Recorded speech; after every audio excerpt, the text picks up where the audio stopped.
Os mistérios que cercam a existência de seres extraterrestres no Brasil chamam a atenção de curiosos e investigadores da área há muitos anos. Porém, pouco se fala sobre a maior operação oficial para apurar a existência de objetos voadores não identificados na região norte do país. Tudo começou quando moradores observaram objetos curiosos no céu da região de Colares, uma pequena cidade do Pará, quase no fim da década de 1970. Diversos habitantes locais afirmaram terem visto os objetos luminosos pairando no céu. Algumas pessoas chegaram a dizer que foram atacadas por esses raios, o que logo causou alarde na população. Na ocasião, vários moradores da cidade deram entrada nos hospitais da região, apresentando queimaduras estranhas que, segundo eles, foram causadas pelas luzes do céu em uma espécie de raio. Raios luminosos, naves, abduções, pânico e militares.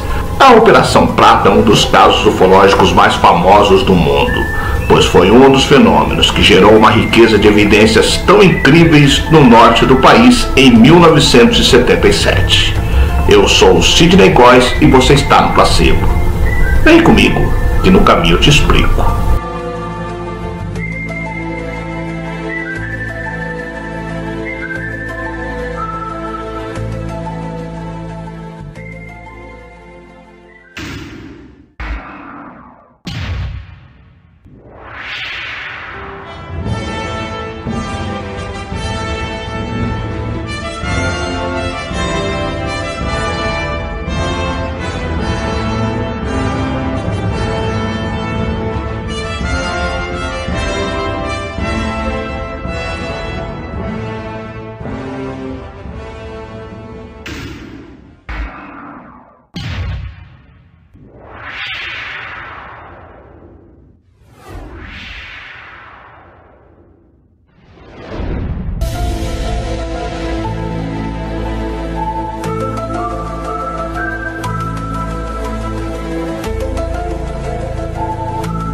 A Operação Prato foi o maior esquema militar brasileiro, quiçá mundial, a investigar a existência de OVNIs. Se você ainda tem dúvidas sobre a existência de vida fora da Terra, é hora de mudar de ideia. No fim da década de 70, uma pequena cidade no interior do Pará, chamada Colares, foi palco desse fenômeno que mobilizou a Força Aérea Brasileira. Mosqueiro, Ananindeua e outros povoados de Belém também relataram a presença de OVNIs.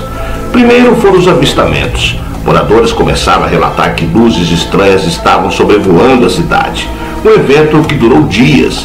Depois, os relatos começaram a ser mais assustadores. Essas luzes estavam jogando os raios luminosos nas pessoas. Algumas sumiam e depois voltavam, e a cidade entrou em estado de alerta. E de pânico também. Os hospitais da região começaram a receber pessoas com queimaduras muito estranhas. Carregavam que elas eram frutos desses raios que vinham de OVNIs. Logo, a notícia se espalhou e as pessoas começaram a chamar o fenômeno de chupa-chupa, pois alguns diziam que essas luzes estavam roubando o sangue das pessoas. Não demorou muito para que os boatos chamassem a atenção do prefeito da cidade e também da mídia. Para os moradores, aquilo era obra do demônio ou castigo divino. Então, eles mesmos decidiram expulsar o mal da região. À noite, famílias inteiras acendiam fogueiras, batiam latas e soltavam fogos de artifício. Algumas rezavam, outras empunhavam paus, pedras e espingardas. O clima da região ficou tão tenso que o prefeito se viu obrigado a pedir socorro às Forças Armadas. E é aí que entra o Exército. O coronel Camilo Ferraz de Barros, chefe da 2ª Seção do Comar 1, convocou o capitão Holanda, comandante do Paraçar, um esquadrão de elite da Força Aérea Brasileira FAB, que realizava as operações de busca e salvamento para chefiar a missão. Chefiados por Holanda, um grupo de militares e também um tenente psiquiatra foram para o litoral do Pará, equipados com binóculos, câmeras fotográficas e máquinas filmadoras. De dia, entrevistavam as vítimas dos ataques e testemunhas dos avistamentos. À noite, se revezavam para monitorar o céu. Quando o caso começou a receber a atenção da imprensa nacional, agentes do antigo Serviço Nacional de Informações, o SNI, foram chamados para ajudar nas investigações e tentar controlar a situação, pois, segundo o governo, a imprensa estaria tratando o assunto de forma sensacionalista e gerando pânico na população. Curiosamente, o psiquiatra que fazia parte da equipe de Holanda deu o veredito de histeria coletiva para o caso e a missão foi encerrada logo depois. Nada havia sido avistado ou descoberto. Era o que alegava a imprensa o capitão Holanda. Caso encerrado. Foi só em 1997 que o capitão Holanda resolveu contar a verdade sobre a Operação Prato. Ele concedeu uma entrevista para a revista UFO em que revelou que sua equipe testemunhou sim manifestações muito estranhas, fez sim registros em fotos e em vídeos de objetos luminosos e de gigantescas naves realizando movimentos totalmente incompatíveis com qualquer tecnologia terrestre. Segundo ele, havia uma grande nave que emitia luzes de diferentes cores e liberava e recolhia luzes menores que funcionavam como uma espécie de sonda. A equipe também coletou depoimentos da população que afirmavam a existência de seres luminosos saindo do interior dessa nave. O próprio capitão Holanda fez diversos avistamentos. Em um deles, junto com o sargento João Flávio Costa, viu um troço enorme de cerca de 100 metros de comprimento sobrevoando o rio Guarajá-Mirim. Distante 70 metros da embarcação onde estavam, o tal objeto no formato de uma bola de futebol americano foi fotografado e filmado. E ele disse mais: dentro desse enorme objeto havia uma criatura extraterrestre. Foi após esse relato de Holanda aos seus superiores que a missão foi encerrada. Poucos meses depois dessa entrevista, o capitão Holanda foi encontrado morto em sua casa, enforcado com o cordão de seu roupão. A partir de 1997, após a entrevista histórica de Holanda para a revista UFO, a comunidade de ufólogos e pesquisadores passaram a ter acesso a arquivos classificados como vazados, mas ainda nenhum desses documentos podiam ser considerado oficial.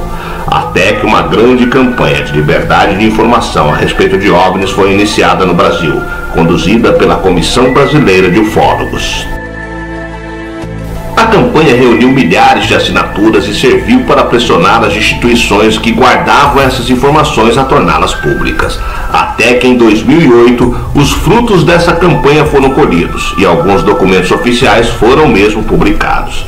Por intermédio de sua assessoria de imprensa, a Aeronáutica informou que todo o material disponível sobre OVNIs foi encaminhado ao Arquivo Nacional e poderia ser consultado. Porém, os documentos referentes à Operação Prato estavam, digamos, incompletos. Alguns relatórios de fato confirmaram avistamentos de luzes e provaram ser oficiais, muitos dos materiais obtidos pela revista UFO após 1997.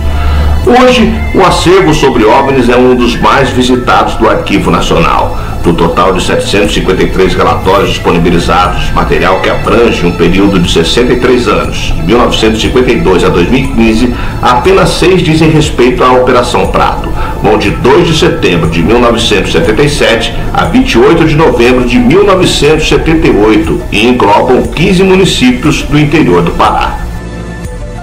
Mas onde estão as fotos que o capitão Holanda e sua equipe tiraram? E as filmagens? Que fim levou esse material? Ninguém sabe. Eles sumiram, assim como o capitão Holanda. De qualquer maneira, sabemos que eles existem e parte desse material foi vazado. E mesmo aqueles considerados oficiais, embora não contenham as filmagens e fotos, são suficientes para sabermos que extraterrestres estiveram mesmo no Pará. Também podemos ter uma ideia do porquê a corda do roupão de Holanda foi parar em seu pescoço logo após ele decidir revelar ao público o que de fato aconteceu na década de 70 durante a Operação Prato. Quem nunca sentiu medo vendo relatos de abduções? Nós, enquanto sociedade, temos a tendência de projetar no desconhecido as nossas próprias características. Nossa história é feita de guerras, conquistas e poder.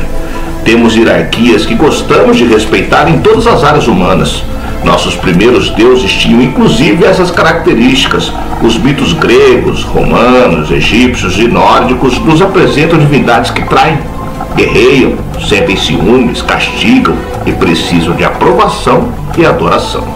E entre eles também há hierarquias. Há sempre o mais forte, um comandante.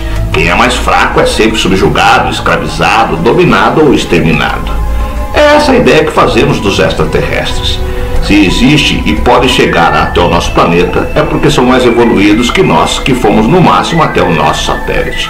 Portanto, eles só podem querer nos exterminar, sequestrar nosso planeta para roubar recursos, que é o que temos feito por aqui desde que deixamos de ser caçadores-coletores e criamos as primeiras sociedades. Não é isso que vemos nos cinemas a respeito dos ETs? Eles nunca vêm em paz, então aprendemos a ter medo deles, assim como tememos tudo aquilo que desconhecemos.